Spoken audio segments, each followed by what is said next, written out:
Para isso, a Inglaterra começa a vender seus produtos ao redor do planeta. O que acontece? É mais fácil para a Inglaterra vender esses produtos para trabalhadores do que para escravos. Escravos são mão de obra que não recebe salários. Com isso, ela começa a fazer vários acordos com diversos países. Quais são os acordos dela? O fim do tráfico negreiro. Para repartir, então, ela começa a dominar os mercados consumidores. O que ela faz inicialmente? Faz tratado com o Brasil. Porém, esse tratado não funciona. É mais ou menos um embargo comercial para o Brasil. Nenhum navio poderia vir da África para o Brasil para trazer escravos. O Brasil começa a passar por um problema muito grave com isso. Começa uma crise econômica aqui. Porque ele consegue comprar da Inglaterra, mas não consegue revender para ela de volta. Esse embargo acontece por um bom tempo. Começa, então, várias opções para sair dessa crise.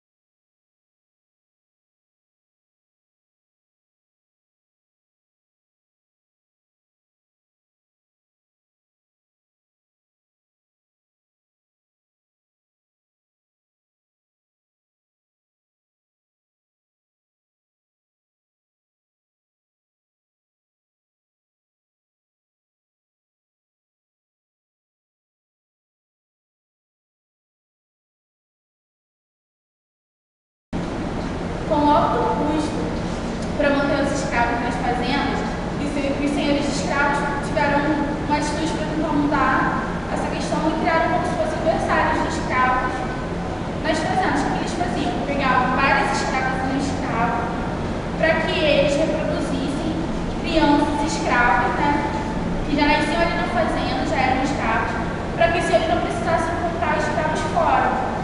Na cabeça deles, isso facilitaria, porque eles não precisariam estar gastando dinheiro para comprando escravo.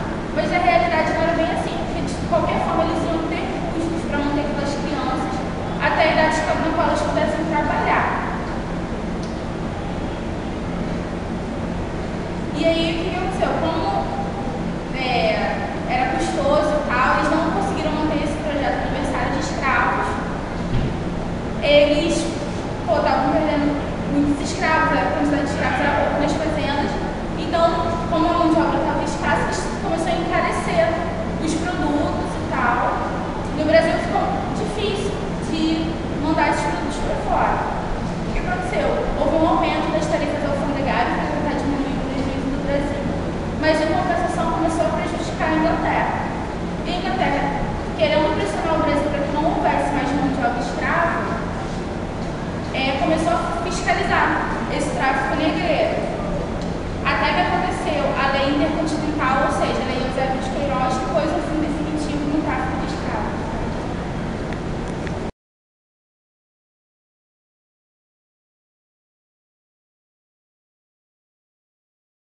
Eusébio de Queiroz, que proíbe o tráfico negreiro, acaba acarretando no famoso jeitinho brasileiro. Coisas que nós vemos hoje dos nossos políticos, que tudo acaba em pizza. Isso acontece naquela época do Segundo Reinado. Por quê? Como funciona o jeitinho brasileiro naquela época? Como eles não poderiam trazer mais escravos da África ou de outros lugares, o que eles fazem? Eles trazem pessoas livres. E aqui acabam sendo trabalhadores escravos, da mesma forma que eles eram antes.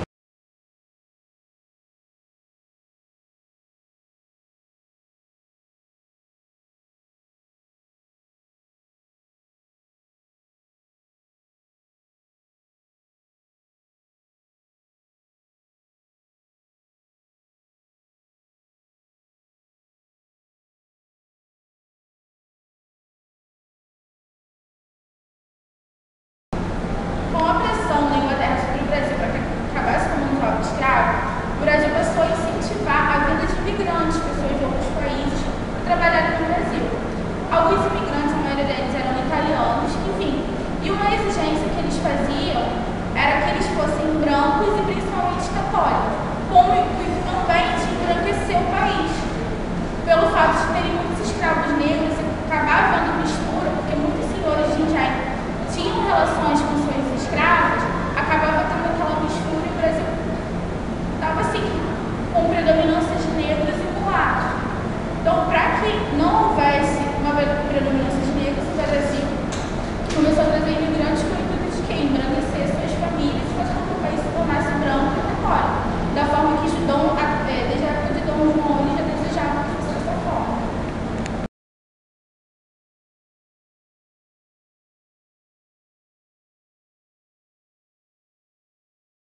Brasil acontece por motivos de alimentação. Os alemães que estavam acostumados com cerveja, pão, leite, carne de porco, exigem que eles se alimentassem desse jeito aqui no Brasil também. Coisas que para o governo brasileiro, na época do segundo reinado, seriam iguarias, para eles eram coisas habituais que eles comiam no dia a dia. A carne de porco, por exemplo, eles se aderiram a criar o porco, se adequaram à criação do porco, porque já como eles alimentavam a cerveja, a cevada que sobrava, eles poderiam alimentar os porcos, então seria muito mais fácil o alimento do porco, então eles não perderiam em nada.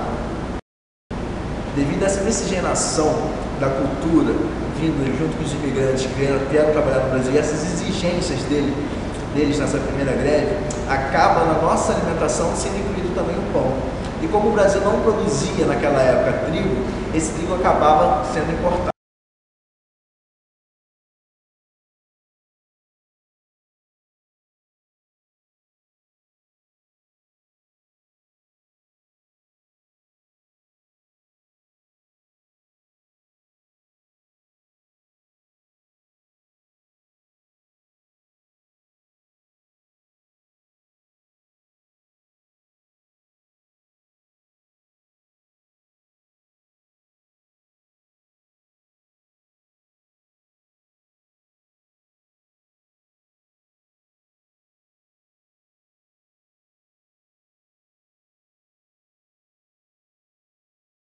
Essa medida não dá certo.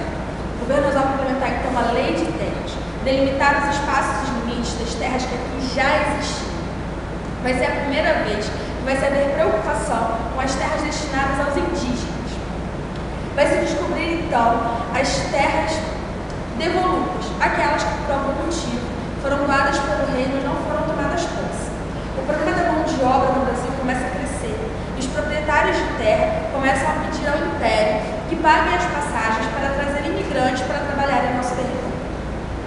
O Império descobre então o proletariado, alemão, italiano, português e espanhol. Pessoas que não conseguem emprego em seus países e para as quais o Brasil e a América serão o paraíso nesse sentido.